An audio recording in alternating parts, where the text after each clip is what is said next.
உண்மையை காண்பிப்பவன் யார் என்று சொல்லுகிறவர்கள் அநேகர்.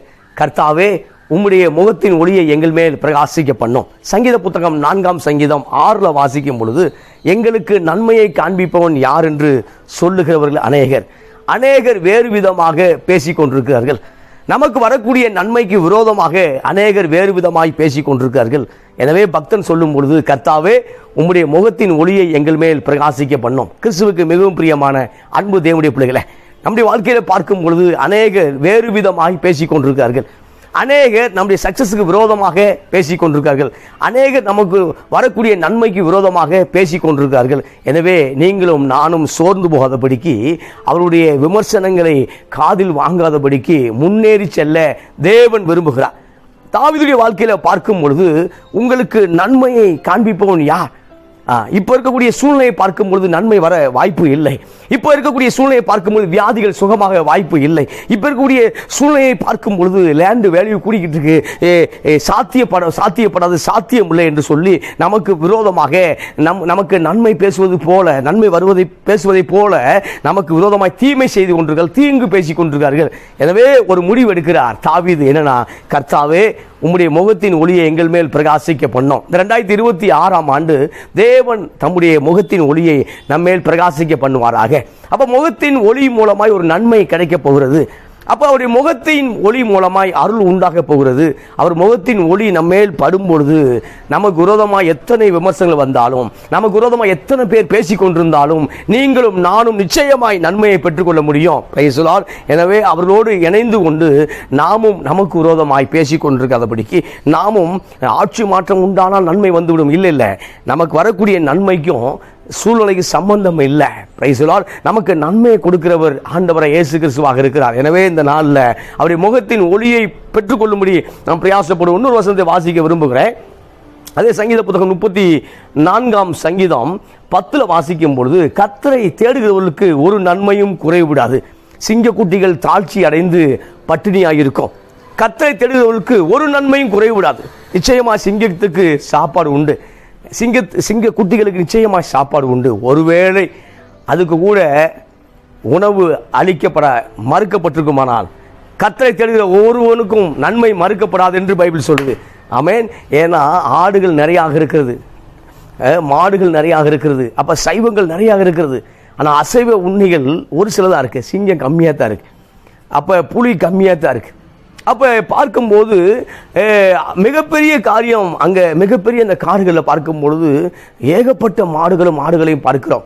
அப்போ கண்டிப்பான முறையில் சிங்கத்துக்கு உணவு உண்டு, கண்டிப்பான முறையில் சிங்க குட்டிகளுக்கு உணவு உண்டு. ஒருவேளை அது கூட உணவு மறுக்கப்பட்டால், ஆண்டவரை தேடுகிற உனக்கும் எனக்கும் நிச்சயமாய் நன்மை மறுக்கப்படுவதில்லை என்று பைபிள் சொல்லுது. எனவே இந்த நாளில் கர்த்தரை தேடுகிறவருக்கு ஒரு நன்மையும் குறைவுபடாது. கர்த்தரை தேடுவது என்பது அவர் தொலைந்து விடவில்லை, அவர் மறைந்திருக்கவில்லை. மாறாக அவருடைய பிரசன்னத்தை தேடுவது, அவருடைய வார்த்தையை தேடுவது. இந்த நாளில் கிறிஸ்துவுக்கு மிகவும் பிரியமான அன்பு தேவனுடைய பிள்ளைகளை, சூழ்நிலை உன்னை அழுத்தி கொண்டிருக்கலாம்.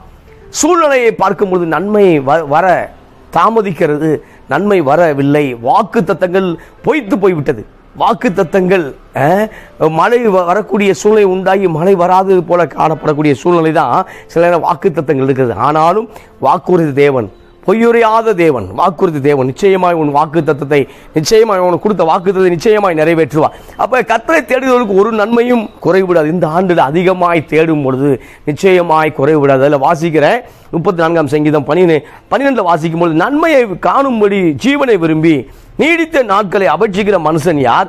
உன் நாவை பொல்லாப்புக்கும் உன் உதடுகளை கபடு வசனிக்கு விலக்கி காத்துக்கோள் அப்படின்னு சொல்லப்பட்டிருக்கு. அப்ப சொல்லும் பொழுது நன்மை விரும்பக்கூடிய நீயும் நானும், நன்மை விரும்பக்கூடிய நீயும் நானும், ஜீவனை விரும்பக்கூடிய நீயும் நானும் நன்மையை பேச வேண்டும் என்று பைபிள் சொல்லுது. நன்மையை பேச வேண்டும் என்று பரலோகம் சொல்லுகிறது.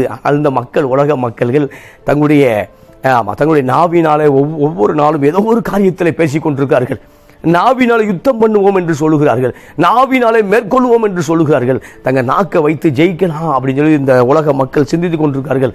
அவர்கள் அப்படிப்பட்ட காரியத்தை சிந்திக்கும் பொழுது, நீயும் நானும் அந்த நாக்கை வைத்து வாக்கு தத்தத்தை அறிக்கை செய்யும் பொழுது, தேவனுடைய வார்த்தையை அறிக்கை செய்யும் பொழுது, ஸ்தோத்திர பலியை அறிக்கை செய்யும் பொழுது, நிச்சயமாய் நம்முடைய லைஃபுங்கிற ஸ்டேரிங்கை அந்த நாக்கு மாற்றுகிறது பிரியமானவர்களே.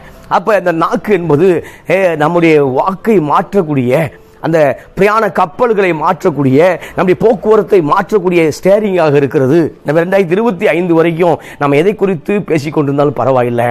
2026 நாம் வெற்றியாக பேச வேண்டும் என்று அழைக்கப்பட்டிருக்கிறோம். விசுவாசம் கிளம்பும்படி பேச வேண்டும், ஆசீர்வாதம் பெருகும்படி பேச வேண்டும், நன்மைகள் பெருகும்படி பேச வேண்டும். அதுக்கு தான் நம்ம அழைக்கப்பட்டிருக்கிறோம். அப்ப நன்மையை காண வேண்டும், ஜீவனை காண வேண்டும். அவர்கள் எல்லாம் என்ன செய்யணும் அப்படின்னா, உன் நாவை பொல்லாப்புக்கும் உன் உதடுகளை கபடு வசனிப்புக்கும் விலக்கி காத்துக்கொள். அப்ப உலக மனிதர்கிட்ட அதிகமாக டைம் ஸ்பெண்ட் பண்ணக்கூடாது. தேவ சமூகத்தை தேவ பிள்ளைகள் மத்தியில தான் அதிகமாக நாம் உறவாட வேண்டும் என்று தேவன் விரும்புகிறார். அப்ப தேவ பிள்ளைகளும் சில நேரம் அவிசுவாசமாக பேசிக் கொண்டிருப்பார்கள். திருச்சபை போறேன்னு சொல்லிக்கிட்டு இருக்கவங்க கூட சில நேரம் அவிசுவாசமாக பேசிக் கொண்டிருக்கிறத பார்க்கிறோம்.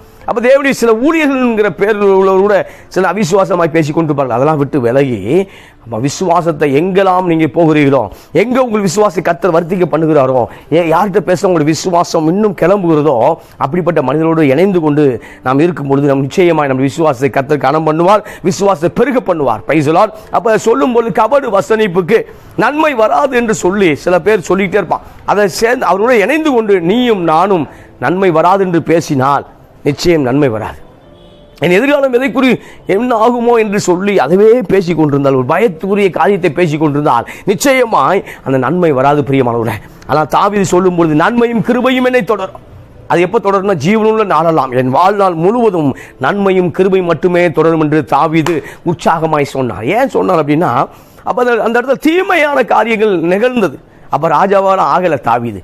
அப்ப சூழ்நிலை பார்க்கும்போது சவுல் துரத்தி கொண்டிருக்கிறார். அந்த சூழ்நிலையிலும் கர்த்தரின் மெய்ப்பராக இருக்கிறார். நான் தாழ்ச்சி அடைவதில்லை, அதாவது நான் தாழ்ச்சி அடைய தொடங்குவதில்லை என்று தாவீது சொன்னது போல இந்த காலை வேளை கிறிஸ்துவுக்கு மிகவும் பிரியமான அன்பு தேவனுடைய பிள்ளைகளே, உங்களுடைய விசுவாசம் இந்த காலை வேளை பரிசுத்த ஆவியானவர் தூண்டி விடுவாராக. இந்த தீர்க்கதரிசனமான வார்த்தையை கர்த்தர் உங்களுக்குள்ளே கொடுத்து கொண்டிருக்கிறார். அப்ப உங்களுடைய நாவு லைஃபை மாற்றக்கூடிய ஸ்டேரிங்கா இருக்குது, உங்களுடைய வாழ்க்கையை திருப்பக்கூடிய ஸ்டேரிங்கா இருக்கிறது. அப்ப நீங்களும் நானும் சரியாக பேச வேண்டும் என்று தேவன் விரும்புகிறார். கெட்ட வார்த்தை உங்களுக்கு வாயிலிருந்து புறப்பட வேண்டாம். கெட்ட வார்த்தை என்பது கெட்ட வார்த்தை இல்லை. கெட்ட வார்த்தை என்பது நீங்களாம் எதை குறித்து தவறாய் பேசிக் கொண்டிருக்கிறீர்களோ அதுதான் கெட்ட வார்த்தை அமைகிறது. எனவே மற்றவர்கள் உங்களை சபிக்கிறாங்களோ சபிக்கிறையோ அது ஒர்க் அவுட் ஆகும், ஒர்க் அவுட் ஆகாது. அப்பெல்லாம் அதை விட்டுருவோம். அப்போ உங்களை குறித்து நீங்கள் சொல்லக்கூடிய காரியங்கள் மாத்திரம்தான் அது பலிக்கிறதாக இருக்கிறது. எனவே உங்களை குறித்து உங்களை நீங்கள் ஆசீர்வதித்து பழக வேண்டும் என்று தேவன் விரும்புகிறார். உங்களுடைய சரீரங்களை நீங்கள் ஆசீர்வதித்து பழக வேண்டும் என்று தேவன் விரும்புகிறார். உங்களுடைய உள் உறுப்புகளை நீங்கள் ஆசீர்வதித்து பழக வேண்டும் என்று விரும்புகிறார். பைசலால் அதில் இன்னொரு வசனத்தை வாசிக்கும் பொழுது அழகான ஒரு அற்புதமான ஒரு வசனம், நீதிமொழி புத்தகம் 13ஆம் அதிகாரம் 2 வாசிக்கும் பொழுது, மனுஷன் தன் வாயின் பலனால் நன்மையை புசிப்பான். அப்ப மனுஷன் தன் வாயின் பலனால் நன்மையை புசிப்பான். அப்ப ஜீவனும் மரணமும் நாவின் அதிகாரத்தில் இருக்கிறது என்று எழுதியிருக்கிறது. அப்ப ஜீவனும் மரணமும் அப்ப உள்ள பார்க்கும் பொழுது ஒரு ஜீவன் உண்டாயிருக்கிறது. ஆமா, அப்ப நம்ம எதை பேசுகிறோமோ அது ஜீவன் உண்டாகிறது, எதை பேசுகிறோமோ அது மரணத்தை உண்டாக்குறது. எனவே ஆண்டவர் உபாகம புத்தகத்தை வாசிக்கும் போது சொல்றாரு, உனக்கு முன்பாய் ஜீவனை வைக்கிறேன், உனக்கு முன்பாய் மரணத்தை வைக்கிறேன், நீ எதை தெரிந்து கொள்ள வேண்டுமோ அதை தெரிந்து கொள்ளு சொல்றாரு. அப்ப குழப்பம் அடையும் பொழுது நீ நன்மையாய் இருக்கும்படி, நீ நன்றாக இருக்கும்படி ஜீவனை தெரிந்து கொள், நித்திய ஜீவனாகிய இயேசுவை தெரிந்து கொள், நித்திய ஜீவனாகிய ஆசீர்வாதமாகிய பிதாவை தெரிந்து கொள், உனக்கு ஒவ்வொரு நாளும் வசனத்தை வார்த்தையில சொல்லக்கூடிய பரிசுத்த ஆவியானவரை தெரிந்து கொள் சொல்லி நமக்கு பிதாவே கற்றுக் கொடுக்கிறத பார்க்கிறோம். இந்த காலை வேளை கிறிஸ்துவுக்கு மிகவும் பிரியமான அன்பு தேவனுடைய பிள்ளைகளே, நன்மையை விரும்பக்கூடிய நீங்கள் நன்மை விரும்பிக் கொண்டே தான் இருக்கணும். 24 மணி நேரம் 24/7 அது எப்பொழுதும் நம் சிந்தை நன்மைக்கு நேராக ஆயத்தமாக்கப்படும் பொழுது அநேகர் சொல்லிக் கொண்டு தான் இருப்பாங்க. நன்மை வந்துருமா, நீ ஜெபித்து கொண்டிருக்கிறாயே, வேதம் வாசித்துக் கொண்டிருக்கிறாயே, பைபிளை பூரா கசக்கிக்கிட்டு இருக்க, ஒவ்வொரு நாளும் படித்துக் கொண்டிருக்கிறாய், நன்மை வரவில்லை என்று சொல்லி அநேகர் சொல்லிக் கொண்டிருந்தாலும் நீங்கள் சொல்ல வேண்டிய வார்த்தை இல்லை, கர்த்தருடைய முகத்தின் ஒளி நிச்சயமா என் மேல் பிரகாசிக்கும். அந்த முகத்தின் ஒளிக்கு நேராக நடந்து கொண்டிருக்கிறேன், அந்த முகத்தின் ஒளிக்கு காத்திருக்கிறேன், நிச்சயமா இந்த முகத்தின் ஒளி ஒரு நாள் படும், நிச்சயமாய் படும். ஆமென். அப்ப சொல்லும் பொழுது மனுஷன் தன் வாயின் பலனால் நன்மையை புசிப்பான். நன்மையை பேசுங்க, நன்மையை பேசுங்க, கர்த்தர் நிச்சயம் நடத்துவான்னு பேசுங்க, வியாதியிலிருந்து குணமாவேன்னு பேசுங்க, இந்த ஆண்டு நன்மை மாத்திரம் தான் தேவன் செய்வாருங்கிற பேசுங்க, இந்த ஆண்டு நிச்சயமாய் ஒரு வாழ்க்கை ஒரு பெரிய திருப்பு முனை வரும் என்று பேசுங்க, என் பிசினஸை கர்த்தர் ஆசீர்வதிப்பார்னு சொல்லுங்க, என் வியாபாரத்தை கர்த்தர் ஆசீர்வதிப்பார்னு சொல்லுங்க, என் பிள்ளைகளை ஆசீர்வதிப்பார்னு சொல்லுங்க, என் பிசினஸ் ஆசீர்வதிப்பார்னு சொல்லுங்க, நான் வலதுபுறமும் இடதுபுறமும் இடம் கொண்டு பெருகுவேன்னு சொல்லி வாக்கு பண்ணுங்க. அதை அறிக்கை செய்யுங்க, அந்த வாக்குத்தத்தை அறிக்கை செய்யுங்க, கர்த்தர் ஆசீர்வதிப்பார். அதை சொல்லும்பொழுது 13ஆம் அதிகாரம் நீதிமொழி 13ஆம் அதிகாரம் 3 சொல்லும்பொழுது, தன் வாயை காக்கிறவன் தன் பிராணனை காக்கிறான், தன் உதடுகளை விரிவாய் திறக்கிறவனோ கலக்கம் அடைவான். இங்கே சொல்லும்போது தன் வாயை காக்கிறவன் பிராணனையே காக்கிறான். அப்போ தன் வாயை, ஆமாம், அப்போ அந்த வாயை எதுக்கு காக்கணும், எதுக்கு காக்கணும் அப்படின்னா என் வாழ்க்கை மாறுவதற்காக காக்கணும், என் வாழ்க்கை நன்றாக இருப்பதற்காக நான் காத்துக்கொள்ள வேண்டும். அப்போ என்னுடைய ஆசீர்வாதம் அந்த நித்திய ஜீவனுக்கு நேராக புறப்பட வேண்டும், என்னுடைய பொருளாதாரத்தை கர்த்தர் ஆசீர்வதிக்க வேண்டும் என்று சொன்னாவே என் வாயை நான் காக்க வேண்டும். பிரியமானவர்களே, இந்த காலை வேளையில் அதான் தாவீது சொல்லும்போது என் நாவுக்கு, என் வாயின் வாசலுக்கு காவல் வையும், என் வாயின் வாசலுக்கு காவல் வையும். என் வாயின் வாசல் தேவையற்ற காரியத்தை பேசிக் கொண்டிருக்கிறது, என் வாயின் வாசல் ஏதோ ஒரு காரியத்தை பேசி கொண்டிருக்கிறது, எனவே அதை காவல் வையும், அதுக்கு பூட்டு போடுன்னு சொல்றதை பார்க்குறோம். இந்த நாளில் அநேகர் வாய்க்கு பூட்டு போட வேண்டியிருக்கிறது, அநேக கிறிஸ்துவ பிள்ளைகளுக்கு பூட்டு போட வேண்டியிருக்கிறது, அநேக தேவனுடைய பிள்ளைகளுக்கும் சில நேரம் பூட்டு போட வேண்டியிருக்கு. ஏன் அப்படின்னா அவர்கள் நன்மைக்கு பதிலாக தீமையை கொப்பளித்துக் கொண்டிருக்கிறார்கள், ஆசீர்வாதத்துக்கு பதிலாக மரணத்தை பேசிக் கொண்டிருக்கிறார்கள், ஜீவனுக்கு பதிலாக சாபங்களை பேசிக் கொண்டிருக்கிறார்கள். உங்களுடைய சாபங்களை சிலுவையில் கர்த்தர் ஏற்றுக்கொண்டார் என்பதை நிச்சயமாக நீங்கள் ஏற்றுக்கொள்ள வேண்டும். அவர் சிலுவையை ஏற்றுக்கொண்டார் என்பதை நீங்கள் உங்கள் உள்ளத்தில் உணர்வுபூர்வமாக ஏற்றுக்கொள்ள வேண்டும். அப்பொழுதுதான் நம்ம நன்மைக்கு ஏதுவாக நாம் வர முடியும். ஆமென். எனவே சிலுவையில் அவர் சும்மா தொங்கல, என் ஆசீர்வாதத்துக்காக தான் சிலுவையில் தொங்கினார். அவர் சிலுவையை சும்மா தொங்கல, என்னுடைய சாபத்துக்காக, என்னுடைய சாபம் ஆசீர்வாதமாய் மாறுவதற்காக தான் சிலுவையில் இயேசு தொங்கினார். அதை உணர்வுபூர்வமாய் நான் விசுவாசிக்க வேண்டும். ஏதோ விசுவாசி இல்லை, மாற்றப்படுவதற்காக விசுவாசியுங்கள். இந்த காலை வேளையில் உங்களுடைய விசுவாசத்தை பரிசுத்த ஆவியானவர் அதை கிளம்ப பண்ணுவாராக, அது கிளம்புவதாக. அப்ப சொல்லும் பொழுது தன் வாயை காக்கிறவன் தன் பிராணனை காக்கிறான். அந்த நாளில் ஒரு வாயை காத்து பழகுங்க பிரதர், ஒரு வாயை காத்து பழகுங்க சிஸ்டர். ஆமாம், தேவையற்ற உரையாடல்கள், ஆமாம், வாட்ஸ்அப்பில், ஃபேஸ்புக்கில், மெசேஜில் அப்போ தேவையற்ற அதிகமான நேரங்கள் பேசுவது. எனவே தேவையற்ற காரியத்தை பேசாதபடிக்கு தேவனுடைய சமூகத்தில் அதிகமாய் பேசும் பொழுது, தேவ சமூகத்தில் அது பேசுவதுதான் ப்ரேயர்னு ஏதோ நினச்சிட்டு இருக்காங்க. இல்லை, ஆமாம், சமைக்கும் பொழுதும், போக்குவரத்துக்கு போகும்போதும், போக்குவரத்துலையும், ஆமாம், நடந்தாலும் படுத்திருந்தாலும் எப்போதும் போய்கிட்டே இருக்கும், என்ன செஞ்சு கொண்டு இருந்தாலும் ஜெபிக்க முடியும். அது அந்த ஜெபத்தில் நம்முடைய சிந்தனை பதிய வைப்பதான் ஜெபம், அதான் ப்ரேயர். அப்போ நீங்கள் எப்போதும் தேவனோடு பேசி கொண்டிருக்க முடியும். Praise the Lord. ஜெபம் என்பது நான் நினைக்கிறோன்னா அது முழங்கால் போட்டு சில நேரம் தேவனை தேடுகிறோம், அது மாத்திரமல்ல, எப்போதும் அந்த நாள் முழுவதும் நான் தேவனோடு இருப்பது, அந்த கனெக்டிங் வித் காட். அப்போ அவரோடு நான் இணைக்கப்படுவது, தொடர்பில் இருப்பது தான் ஜெபமாக அமைகிறது. Praise the Lord. எனவே இந்த நாளில் அதிகமாக நீங்கள் அவரோடு இணைக்கப்படுங்க. இந்த உலகத்தோடு இணைக்கப்பட்டது போதும், அப்போ இந்த உலகத்தோடு அதிகமாய் கலந்திருந்தது போதும். எனவே கர்த்தர் களவாத ஜாதியை தேடிக்கொண்டிருக்கிறார், களவாத மனுஷனை தேடிக்கொண்டிருக்கிறார். அப்போ இஸ்ரவேலை குறித்து சொல்லும்பொழுது அவர்கள் களவாதவர்கள். பிழையாம் சொல்லும்பொழுது அந்த ஜனங்கள் யார்ட்டையும் கலக்க மாட்டாயா. அப்போ இந்த நாளில் நம்ம ஆமாம், ரொம்ப எல்லாத்தையும் கலக்கும் போது தான் கலக்கம் அடைகிறோம். எங்கெல்லாம் அதிகமாய் அவரோடு மிக்ஸ் ஆகுறோமோ அப்போ தான் நமக்கு வாழ்க்கையில் பாருங்க ஒரு பெரிய கலக்கம் உண்டாகிறது. ஆமாம், கலக்கப்படும் போது கலக்கம் உண்டாகிறது. எனவே இந்த நாளில் வாய் என்ன செய்ய காத்துக்கொள்ளுங்க. ஆமாம், பிராணனை காக்கிறான். அப்போ அழிவு வராதபடிக்கு நம்ம பாதுகாக்கணும். அப்படின்னா நம்முடைய வாழ்க்கையில் என் பிராணன் அழிவாதபடி நான் பாதுகாக்க வேண்டும் என்று சொன்னார். என் நாவை பாதுகாக்க வேண்டும், என் நாவை காக்க வேண்டும். எனவே இந்த நாளில் கிறிஸ்துவுக்கு மிகவும் பிரியமான அன்பு சகோதரா, அன்பு சகோதரியே, மகனே, மகளே, கர்த்தர் சொல்லக்கூடிய வார்த்தை என்னன்னா, உன் நாவை காத்துக்கொள், உன் நாவை காத்துக்கொள். இன்னொரு வசனத்தை வாசிக்க விரும்புகிறேன். ஆமோஸ் புத்தகம் 5ஆம் அதிகாரம் 13 கர்த்தர் சொல்லுகிறார். ஆமோஸ் புத்தகம் 5ஆம் அதிகாரம் 14 வாசிக்கும் பொழுது, நீங்கள் பிழைக்கும்படிக்கு தீமையை அல்ல நன்மையை தேடுங்கள், அப்பொழுது நீங்கள் சொல்லுகிறபடியே சேனைகளின் தேவனாகிய கர்த்தர் உங்களோடு இருப்பார். அப்ப நீங்கள் பிழைக்கும்படி நன்மையை தேடுங்கள். பைசலா, நீங்கள் பிழைக்கும்படி என் வாழ்க்கை மாற வேண்டும் என்றால் நான் நன்மையை தேட வேண்டும். பிறருடைய நன்மைக்கு நாம் அக்கறை உள்ளவர்களாக இருக்க வேண்டும். அதே போல எது நன்மை எது தீமை என்று கர்த்தர் சொல்லி கொடுத்திருக்கிறார். எது பரிசுத்தம் எது அசுத்தம் என்று கர்த்தர் சொல்லிக் கொண்டிருக்கிறார். எது தேவ சித்தம் எது தேவ சித்தம் இல்லை என்று சொல்லிக் கொடுத்திருக்கிறார். எது தேவனுடைய நடத்துதல் எது தேவனுடைய நடத்தல் இல்லை என்று தெளிவாக சொல்லிக் கொடுத்திருக்கிறார். அப்ப நீங்களும் நானும் பிழைக்கும்படி இந்த உலகத்திலும் பிழைக்க வேண்டும், மறுமையிலும் நித்திய ஜீவனை பெற்றுக்கொள்ள வேண்டும். அப்ப சொல்லும் போது இஸ்ரவேல் ஜனங்களை பார்த்து ஆமோஸ் தீர்க்கதரிசி சொன்ன ஒரு வார்த்தை, நீங்கள் பிழைக்கும்படி நன்மையை தேடுங்கள், தீமையை அல்ல நன்மையை தேடுங்கள். அப்ப சொல்லும் பொழுது ஏதோ ஒரு காரியத்துல தீமை செய்து கொண்டிருக்காங்க, பிசினஸ்ல ஏமாற்றி சம்பாதி விடலாம். இல்லை, நேர்வழியை சம்பாதிக்கும் போது கர்த்தர் நிச்சயம் நம்மை ஆசீர்வதிக்க அவர் போதுமானவராக இருக்கிறார். உண்மையுள்ள மனுஷனோ பரிபூர்ண ஆசீர்வாதம் அடைவான், பைபிள் சொல்லுது. அப்ப உண்மையை தேவன் விரும்புகிறார். தேவரீர் உள்ளத்தில் உண்மை இருக்க விரும்புகிறேன். அப்ப உண்மை இருக்கும் பொழுது தொழிலில் கர்த்தர் ஆசீர்வதிப்பார். உண்மை ஊழியத்தில் இருக்கும் பொழுது கர்த்தர் ஆசீர்வதிப்பார். காணிக்கையில் உண்மையாக இருக்கும் பொழுது கர்த்தர் ஆசீர்வதிப்பார். அப்ப உண்மையாக இருக்கும் பொழுது நிச்சயம் தேவன் நம்மை ஆசீர்வதிக்கிறவராக இருக்கிறார். பேசினால் கர்த்தருடைய ஆசீர்வாதமே ஐஸ்வர்யம் தரும். அதோடு ஒரு வேதனை கூட்டார். இந்த உலகத்தின் ஆசீர்வாதங்கள் வருகிறது, ஆனால் வேதனை கூட்டுகிறது.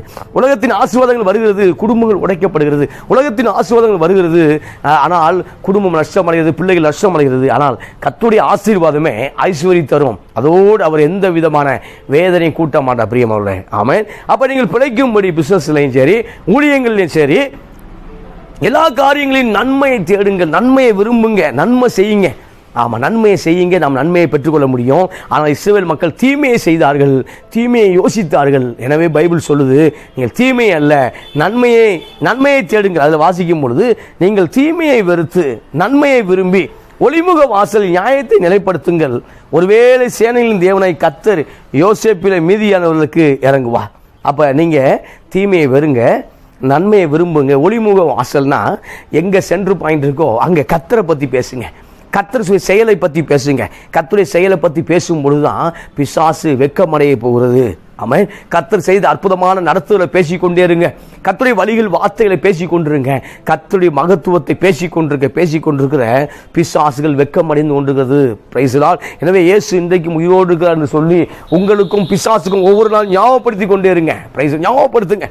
ஆமா, மரித்தவர் மத்தியிலே ஜீவ தேவனை தேடுவாயோ, ஜீவன் அதிபதி உயிர்த்தெழுந்தாரே, நித்திய நம்பிக்கை நமக்குள்ளே அது பெருகி கொண்டிருக்கிறதே என்று சொல்லி விசுவாசமாய் பேசுங்கள். Praise the Lord. எனவே இயேசு உயிர்த்தெழுந்தார் என்று சொல்லி உங்களுக்கு ஒவ்வொரு நாள் ஞாபகப்படுத்துங்க.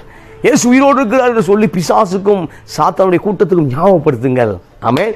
எனவே இந்த நாளில் ஒளிமுக வாசலில் நியாயத்தை நிலைப்படுத்துங்கள். ஆமாம், கர்த்தருடைய வார்த்தையை பேசுங்க. கர்த்தருடைய வார்த்தையை பேசும் பொழுது நிச்சயம் கர்த்தர் மகிமைப்படுகிறார். அவரை பிரைஸ் பண்ணிக்கிட்டே இருங்க. ஆமாம், அவர் நம்ம ஜெபவெளியில் மட்டும் அவர் ஸ்தோத்திரம் பண்ணுவதல்ல, பார்க்க ஒவ்வொரு கூடிய சந்திப்பில் அவரை பேசும் பொழுது, அவரை உயர்த்தி பேசும் பொழுது நிச்சயமாக அவர் மகிமைப்படுகிறார். அதில் சொல்லும் பொழுது ஆமோஸ் புத்தகம் 5ஆம் அதிகாரம் 4 வாசிக்கிறோம்.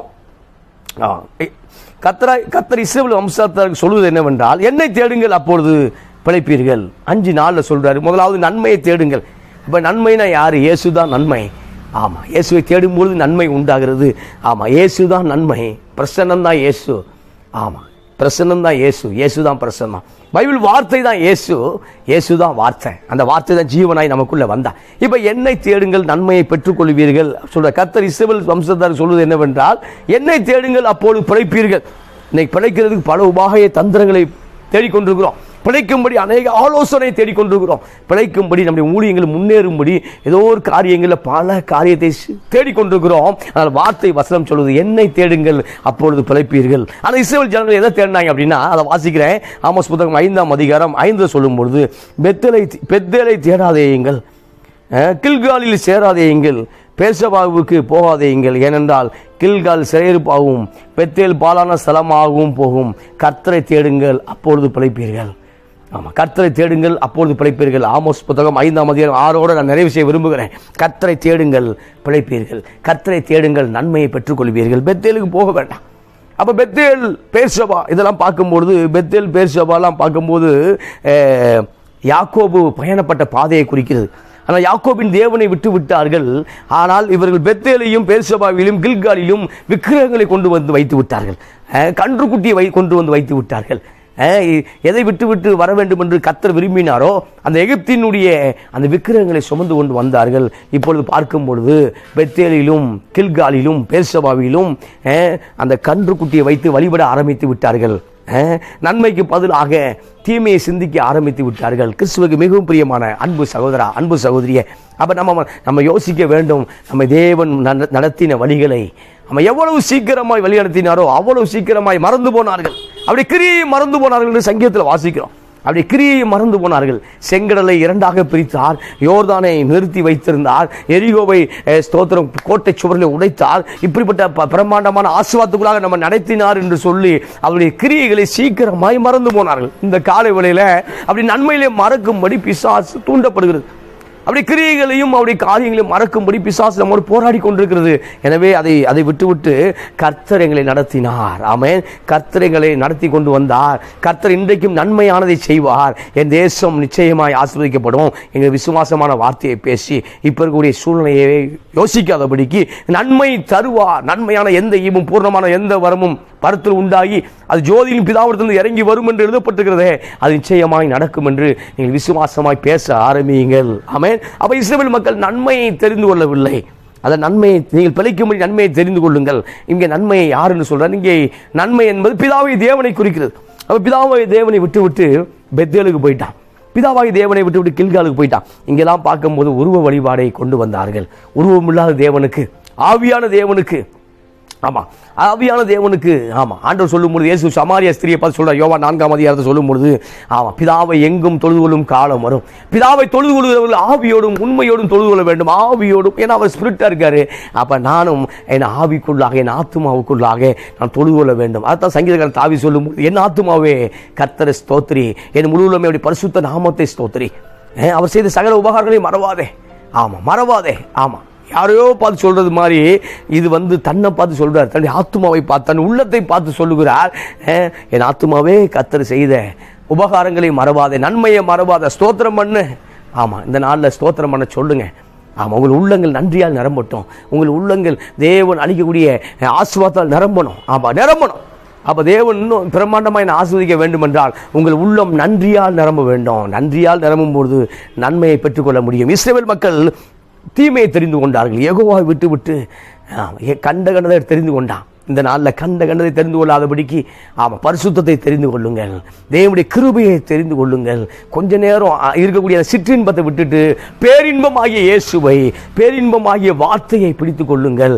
அந்த சிற்றின்பம் என்பது உங்களை ஒரு நாள் பெரிய படுகொலியில் கொண்டு வந்துடும். உங்கள் வாழ்க்கையை ஒரு கேள்விக்குறியாக கொண்டு வந்துடும். உங்களுடைய ஊழியங்களை கேள்விக்குறியாக கொண்டு வந்துடும். உங்களுடைய பிசினஸை கேள்விக்குறியாக கொண்டு வந்துடும். அந்த சிற்றின்பங்களை, இல்லீகல் ரிலேஷன்ஷிப்பை, தேவையில்லாத பழக்க வழக்கங்களில், மதுபானங்களில் இதெல்லாம் விட்டுட்டு பேரின்பமாகிய இயேசுவை பெற்று கொள்ளும் பொழுது, பேரின்பமாகிய தேவனுடைய வார்த்தையை தியானிக்கும் பொழுது நிச்சயமாய் நீங்களும் நானும் நன்மையை அனுபவிக்க முடியும். எனவே தீமையை வெறுத்து விடுங்கள். தீமையை அல்ல, தீமையை விரும்ப வேண்டாம், நன்மையை தேடுங்கள். நன்மையாகிய என்னை தேடுங்கள், அப்பொழுது பிழைப்பீர்கள் சொன்னார். எனவே நன்மை உங்களுக்கு உண்டு பிரதர், நன்மை உங்களுக்கு உண்டு சிஸ்டர். உங்கள் வாழ்க்கை இப்போ எப்படி இருந்தாலும் பரவாயில்லை, உங்களுடைய வாழ்க்கை இப்போ எப்படி இருந்தாலும் பரவாயில்ல சகோதரா, உடனே நீ திருப்பப்பட முடியும்.